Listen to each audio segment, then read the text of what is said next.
Hey friends, Pastor Bill Walden here with Build Up the Church. God bless you. This is a devotional word for July 18th, 2024. We are in the book of Acts, chapter 22. In Acts chapter 21, Paul had gone into the temple area in Jerusalem. He had taken 4 Jewish men with him. There was a great concern among the leaders in the church in Jerusalem that Paul was going to be seen as one who was speaking against Judaism. And he wasn't speaking against Judaism so much as he was saying the law can't save you. He wasn't against the customs, he wasn't against the culture, but he would say that you can only come to God through faith in Jesus, nothing else. Saying I am pro Jesus doesn't mean I am teaching against Judaism, and that would be Paul's mindset. He wasn't trying to destroy that faith. He was saying simply that Jesus is the fulfillment of that faith. However, religious leaders in Jerusalem saw it differently.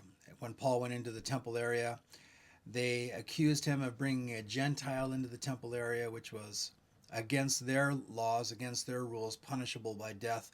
Even the Roman Empire allowed them to kill people in that particular instance if they brought a Gentile into the inner courts of the temple. So Paul has been beaten. The beginning of a beating has taken place there in the temple area. The Jews are riled up against him. The Romans come. They take him into custody, and they are taking him off to be interrogated. But Paul turns and says to the Roman soldier who has him, I'd like to speak to these men. This is where we pick up the story, Acts chapter 22. This is what Paul said, Brethren and fathers, hear my defense before you now. And when they heard that he spoke to them in the Hebrew language, they kept all the more silent. Paul definitely knew 2 languages, probably 3, definitely knew Greek and Hebrew and Aramaic. And so Paul here is a Roman citizen, but he's speaking to these men in a way that they will understand him. First of all, in a different human language. And he wasn't speaking Greek to them, he was speaking Hebrew to them. And he's speaking to them in a way that is familiar. Now, where I want to go with this idea is this. If you're a Christ follower, are you learning the language of the culture that you live in? Are you learning how other people speak? I'm not talking about, learning Spanish or learning Vietnamese or something like that, although that can be useful. But are you familiar with what people think around you? In my experience as a pastor since 1989, I've seen that oftentimes Christians, we kind of retreat into our little subculture. We're not paying attention to the world around us. Therefore, when there comes an opportunity to speak to people, we only speak what is sarcastically, but honestly known as Christianese. We can only speak in Christian terms, and we've lost the ability to carry on conversations with people that don't believe in Jesus. Paul here talks to them in their own native language. He's bridge building. He wants to tell them about Jesus. He's wanted to tell them about Jesus for the 20 plus years that he's been a Christian, and he's finally gotten this opportunity. And so he speaks to them in their language. As a Christian, are you able to speak to people in their cultural language? Are you able to understand what they're thinking? Do you listen to other radio stations or watch other newscasts or TV shows that have nothing to do with you and your personal interest? I think it's really wise that we are aware of the culture around us. He said this, starting in verse 2.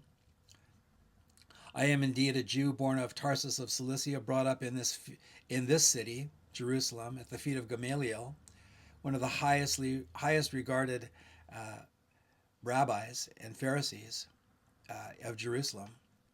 I was taught according to the strictness of our father's law and was zealous toward God as you are all this day. They were zealous, all right. They tried to kill him. But Paul's looking for ways to commend them, even in their wrongdoing. He said, I persecuted this way to the death, binding and delivering into prisons both men and women. Also the high priest bears me witness, and all the council of the elders, from whom I also received letters to the brethren. I went to Damascus to bring in chains even those who were there to Jerusalem to be punished. Basically this. He goes, I know what you think. I know how you feel. I used to be you. I used to be just like you. fellow follower of Christ, when you want to talk to people about Jesus, I think there's a lot of wisdom in saying, listen, I think I pretty much understand what you've gone through. Maybe not exactly, but I've gone through some stuff too. I wasn't always lily white as I am today. Um, Build a bridge with people. Speak to them in their own language. Identify with them. You know what it's like to live as they have lived in many instances. That's a great way to start a conversation. They know that you understand them and that you're sympathetic and that you care. Then Paul says in verse 6, as it happened as I journeyed and came near Damascus at noon, suddenly a great light from heaven shone around me, and I fell to the ground and heard a voice saying to me, Saul, Saul, why are you persecuting me? So I answered, who are you, Lord? And he said to me, I am Jesus of Nazareth, whom you are persecuting. What do we see so far? Paul, this whole thing started with Paul having a deep desire to talk to these people. It was delayed for a couple of decades, but the moment came and he was ready.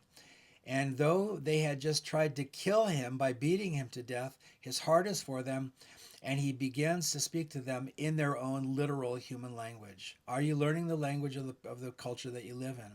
Are you listening to other podcasts or radio broadcasts that you disagree with, but you need to do so in order to understand how people around you think? And then he says, I recognize the good things that you're doing. I recognize that you're zealous for God. Misguided, he would maybe follow up and say, wrong, but you definitely are serious about what you're doing. Can you say that to people around you? Hey, you're intense about what you do. I appreciate your intensity. And then finally, he says, I understand. I was raised like you. I identify with you in so many ways. But then Jesus showed up and my life changed. What we see here, dear friends, is simply a great pattern and a great kind of progression of how to share your faith with people in this world. If you're a Christian, many times we are afraid to speak to people because we don't know how to start. Consider Acts chapter 22, these first 8 verses. Consider and read all of Acts chapter 22. Consider the progression, the process, the steps that the Apostle Paul took, and learn from that. It's a very good lesson. It's a very good pattern for us. So share Jesus, huh? That's what we're here for. Some things to think about. Thanks for watching.